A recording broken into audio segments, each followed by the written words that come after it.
ወደዚህ ክሊኒክ ስመጣ የነበረው በጣም ከባድ ህመም ነበረና መቆም አልችልም፣ መሄድ አልችልም።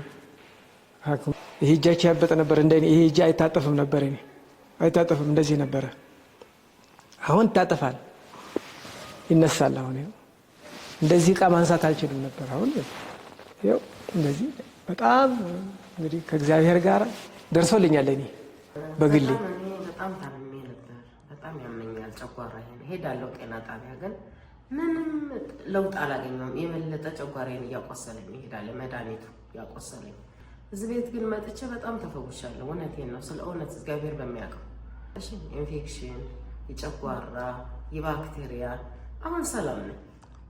ዝም ብሎ ገረፍ ሳይሆን ስር የሰደደ የታመመን ሰው ችግሩን መረዳት አለብን።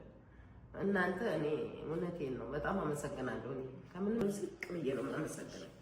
ዝቅ ብዬና ሁሉም ልጆቼ አራቱም ልጆቼ እዚህ ነው የሚታከሙት፣ ሌላ ቦታ የማይታከሙም። እዛው ክሊኒክ ጤና ጣቢያ ነበር ማሳክመው የነበረው። በጣም ያስቀምጠው ነበረ፣ ያለቅስ ነበር፣ ሌሊቱን ሙሉ ያስቸግር ነበረ እና ወደዚህ ይዤ ስመጣ ያው ዶክተሮች ሲያዩት የአንጀት መታጠፍ እንደሆነ ተቅማጥ ምን እንደሆነ ጥቁር አንበሳ ወደ ዘውዲቱ ሄዶ ዘውዲቱ እንዲታይ ያደረጉ። ዘውዲቱ ሄዶ ነው እና እዚህ በተከታታይ እንደዚህ በጣም ሳል ሲያስቸግረው ሳምባ ምች ነው ተብሎ ነበረ።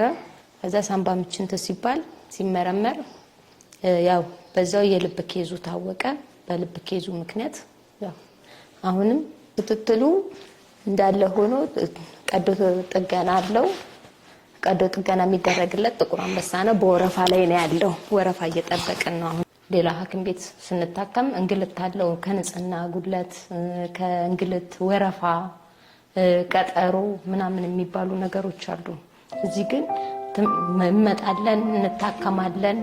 ሪሴፕሽኖችም በስነ ስርዓት በእንክብካቤ በስነ ምግባር ተቀብለውን ነው። ንጽህናቸው እጅግ በጣም ያስደስታል።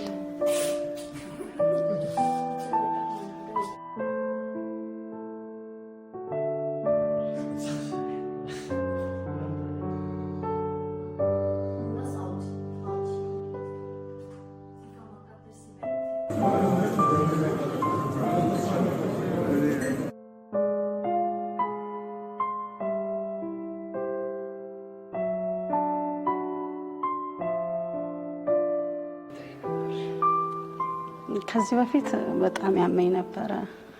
የግፊት በሽተኛ ነኝ እና ከዛ አንፃር የተነሳ ነፍሰ ጡር ነበርኩኝ።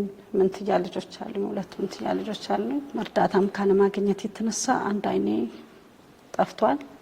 አሁን ማየት አይችልም። እኔ የምኖረው ክፍለ ሀገር ነው እና አጋጣሚ እኔ እየታመምኩ ስለነበርኩ እዚህ ያሉት ወገኖች ናቸው የነገሩ እንደዚህ ሕክምና አለ፣ ነፃ ሕክምና ነው፣ መተሽ መታከም ትችያለሽ ብሎ ነው የጠሩኝ። አሁን ያለሁበት ሁኔታ እግዚአብሔር ይመስገን በጣም ደስ በሚል ሁኔታ ውስጥ ነኝ ያለሁት። እውነቱን ልናገር፣ ይሄ እንኳን እውነት ስለሆነ ማለት ነው። አንደኛው አይኔ ራሱ ጀምሮት ነበር፣ አንዱ ጠፍቷል። ሁለተኛውን ጀምሮት ነበረ፣ ግን ሁለተኛው ራሱ አሁን በደንብ ነው የሚያዩ። ግፊቴም ወርዷል። መድኃኒቱ ደግሞ በደንብ ነው የምጠቀመው። በተለይ እግዚአብሔር ይባርከው ዶክተሩን፣ ስለ እውነት የማወራው ማለት ነው።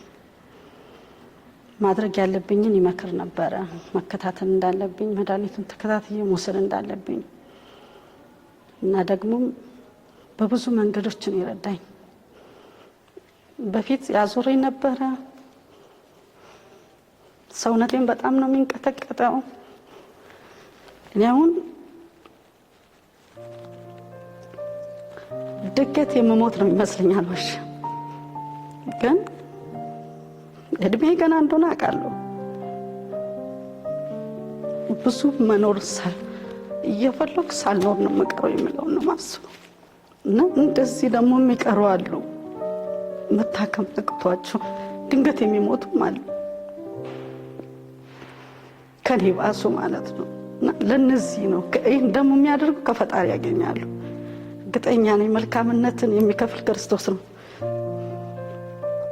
እና ባያቆሙ ባያቋርጡ ቢረዱና እግዚአብሔር ያክብራቸው። በጣም ነው የማመሰግነው እውነት።